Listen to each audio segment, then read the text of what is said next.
안녕하세요. 샘수 엄마입니다. 금융 문맹 탈출. 오늘은 레버리지 효과입니다. 레버리지 많이 들어본 용어일 거예요. 레버리지 하면 빠질 수 없는 단어가 요즘 영끌이죠. 레버리지를 제대로 알고 나면 신문에서 왜 이렇게 영끌에 대해 이야기하는지 알 수 있거든요. 우리 오늘 같이 공부해 보겠습니다. 레버리지 효과는 다른 말로 지렛대 효과라고 부르기도 합니다. 풀어서 쓰면 이렇게 이야기를 해요. 타인 자본으로 자기 자본 이익률을 높이는 것. 말이 어렵죠. 여기서 타인 자본은 남의 돈이고요. 자기 자본은 내 돈이라고 생각하시면 됩니다. 그러니까 남의 돈을 이용해서 내 돈의 이익률을 높인다. 이런 거예요. 우리 예시로 한번 알아볼게요. 제가 10억짜리 아파트를 산다고 해보세요. 근데 그것도 전부 다 내 돈으로 사요. 생각만 해도 좋죠. 내가 이 10억짜리 집을 사고서 1년 뒤에 아파트가 12억으로 올랐어요. 그러면 우리는 아파트 20%가 올랐어 라고 표현을 하죠. 10억의 20%인 2억이 올랐으니까요. 그런데 현실적으로 10억짜리 집을 대출 하나도 안 끼고 내 돈으로 사는 경우는 흔치 않죠. 그래서 이번에는 이런 경우를 볼게요. 내가 열심히 모아서 1억을 모았어요. 그리고 9억을 은행에서 대출을 받았어요. 이거를 남의 돈, 타인 자본이라고 불러요. 이 아파트가 1년 뒤에 12억이 됐습니다. 그럼 아파트 가격만으로 보면 20% 오른 게 맞는데요. 내 돈의 이익률은 200%가 됩니다. 왜 이런 계산이 나올까요? 우리가 원금은 갚지 않고 이자만 내고 있었다고 생각을 해볼게요. 아파트 값이 올라도 대출은 그대로죠. 대출 9억은 변한 게 없는데 내 돈 1억이 3억으로 오른 거랑 같은 거예요. 그러니까 아파트가 12억이 된 겁니다. 이 12억을 당장 팔면요. 9억은 갚을 수가 있고 돈이 3억이 남겠죠. 그것 중에 원래 내 돈은 1억이 있었잖아요.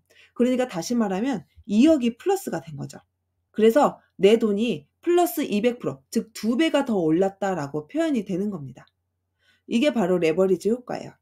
똑같은 아파트를 샀는데 내 돈을 다 가지고 샀을 때는 내 돈이 20%가 오르는 건데요. 내 돈을 1억만 가지고 샀을 때는 내 돈이 200%가 오른 효과입니다. 그럼 반대의 경우도 똑같겠죠. 10억을 주고 산 아파트가 1년 뒤에 8억으로 떨어졌어요. 와, 생각만 해도 속이 아프죠.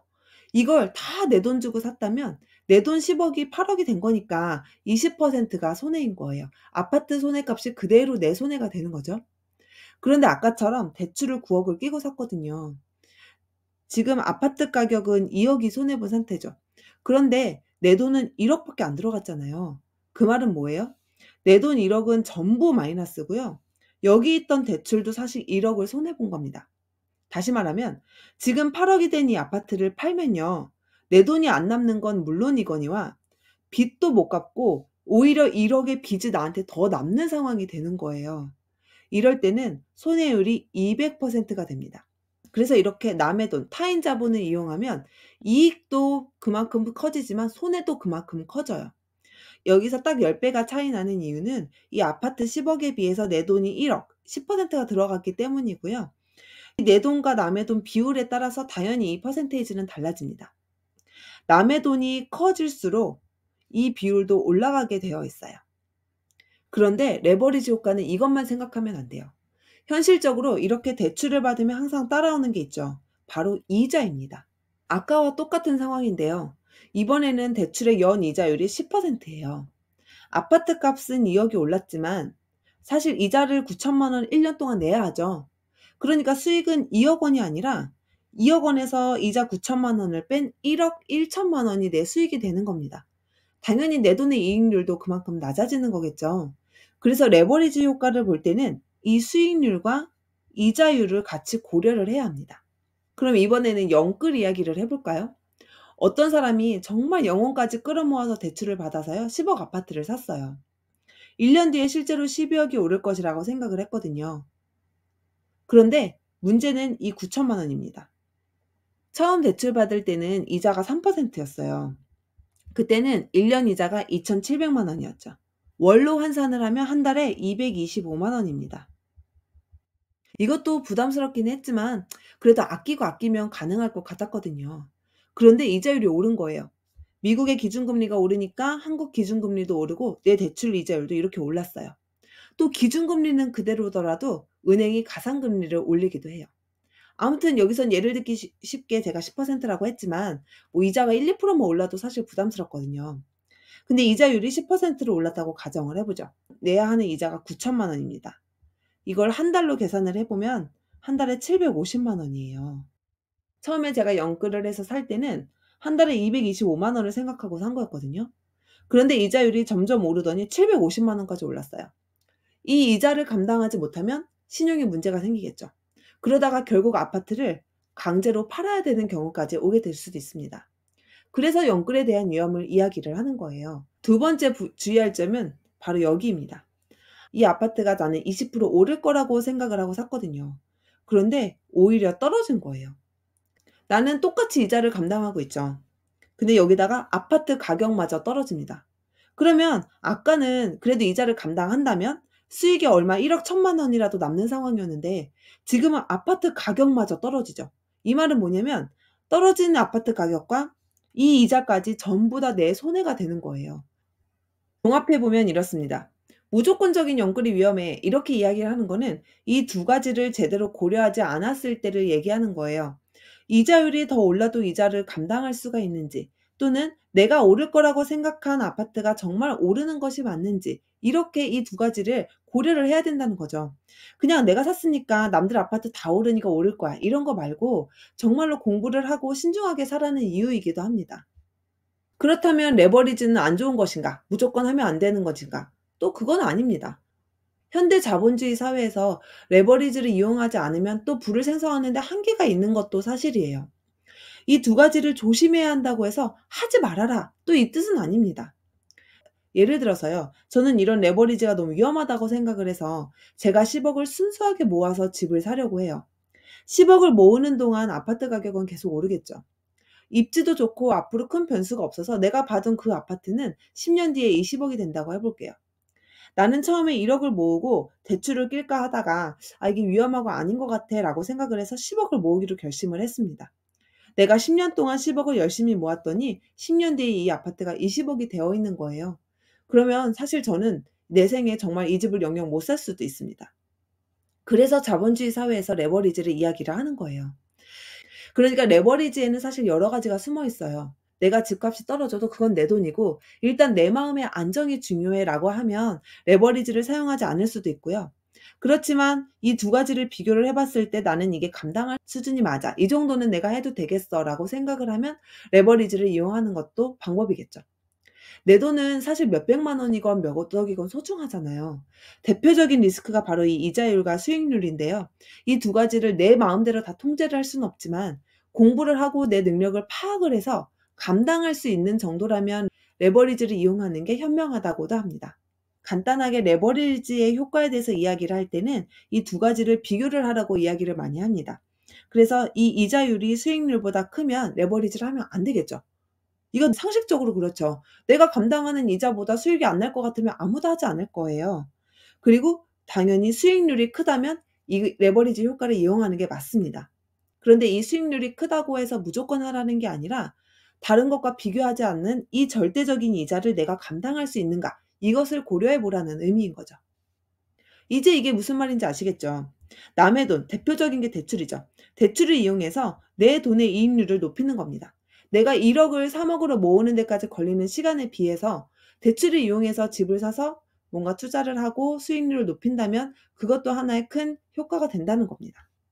아르키메데스는 나에게 충분히 긴 지렛대를 준다면 지구를 움직일 수 있다고도 했습니다. 그만큼 지렛대를 잘 활용하면 아주 큰 이익을 볼 수도 있어요. 그래서 레버리지 효과를 잘 활용하려면 투자에 대해서도 제대로 공부를 하고 이 수익률이나 이자율을 내가 감당할 수 있는 부분인지를 확실히 알고 나서 투자를 하는 게 중요합니다. 기사를 보겠습니다.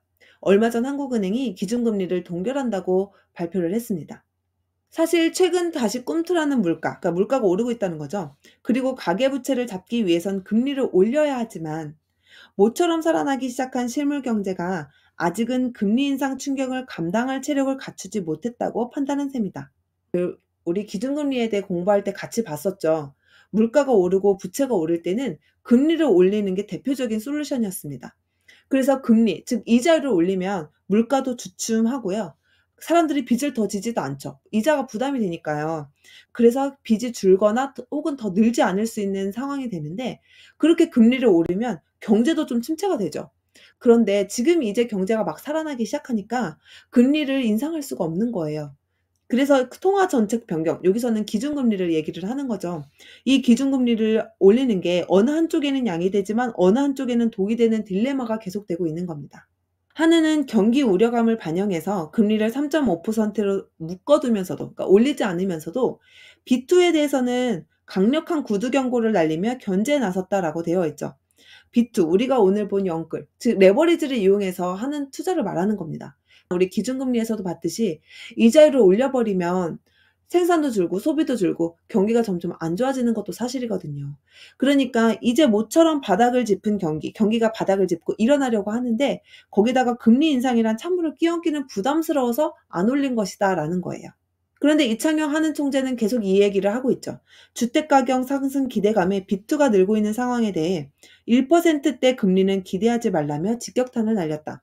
이 총재는 집값이 오를 것이라고 예상하더라도 레버리지, 즉 빚을 가지고 투자를 하는 분들이 많은데, 금리가 다시 예전처럼 1%대로 떨어져 비용 부담이 금방 줄어들 것이라고 생각한다면 그 점에 대해서는 경고를 드리겠다라고 했다. 우리 몇 년 전에만 생각을 해봐도요. 금리는 거의 제로 금리였고요. 집값은 막 오르는 상황이었어요. 그때 사람들이 정말 연끌을 했죠. 대출을 가득 받아서 집에 투자하기도 했습니다. 투자한다는 것 자체가 나쁜 것도 아니고 빚주 자체가 나쁜 것도 아닌데요. 우리가 금리, 이자를 감당하지 못할 정도의 빚을 지면서 투자를 하는 거는 위험하다는 거죠. 예전처럼 1% 금리로 당분간은 떨어지지 않을 거니까 그런 기대를 가지고 몇 달만 이 이자를 버티지 뭐, 좀 있으면 이자가 떨어질 거야, 이런 기대를 하지 말라는 겁니다. 그러면 위험하다는 거예요. 기준금리가 그렇게 옛날처럼 아주 아래로 떨어지진 않을 거라는 걸 이야기를 해주는 겁니다. 그래서 단시일 내에 금리가 내려가서 빚도 부담이 낮아지진 않을 거라고 선을 그은 것이다라고 이야기를 하고 있죠. 사람들이 이자가 감당이 안 되기 시작하면요, 기존 대출에 카드 빚이라든지 다른 빚을 더 지기 시작합니다. 경기가 안 좋을 때는 부동산도 안 팔리죠. 그러면 여러 가지 빚을 자꾸 끌어다 쓰게 돼요. 그러면 가계부채도 늘어나고 국가 경기 자체도 좋지 않기 때문에 이런 이야기를 하는 겁니다. 그러면서 다른 전문가들은 또 이렇게 봤어요. 내년 하반기 들어서는 금리가 내려가기 시작할 것이다 라고 예상을 하는 전문가가 있습니다. 미국 연방준비제도가 내년 중반기에 금리 인하를 시작하고, 그러면 그 이후에 한은은 금리를 내리기 시작할 것이다 라고 예상을 하고 있고요. 또 연말까지는 추가 인상보다는 동결 가능성에 무게가 실릴 것이다 라고 이야기를 합니다. 이거는 어디까지나 예측이고요. 실제로는 또 세계 경제, 또 미국이 어떻게 될지에 따라 다르겠죠. 어쨌든 지금 이 기사에서는 여기 이자율에 포인트를 주고 계속 이야기를 하는 거예요. 이 이자가 옛날처럼 1%대로 떨어지지 않을 거니까 이자 비용을 감당할 수 있는지 잘 판단을 해서 투자를 해라, 이런 말을 하고 싶은 겁니다. 물론 이자율에 비해서 집값이 오르는 게 맞아요. 그런데 이 이자를 감당할 수 있어? 이거 잘 확인하고 투자해. 자꾸 이런 말을 하는 겁니다. 우리 오늘은 레버리지 효과라는 단어를 보면서 영끌, B2에 대해서 신문기사까지 같이 봤어요.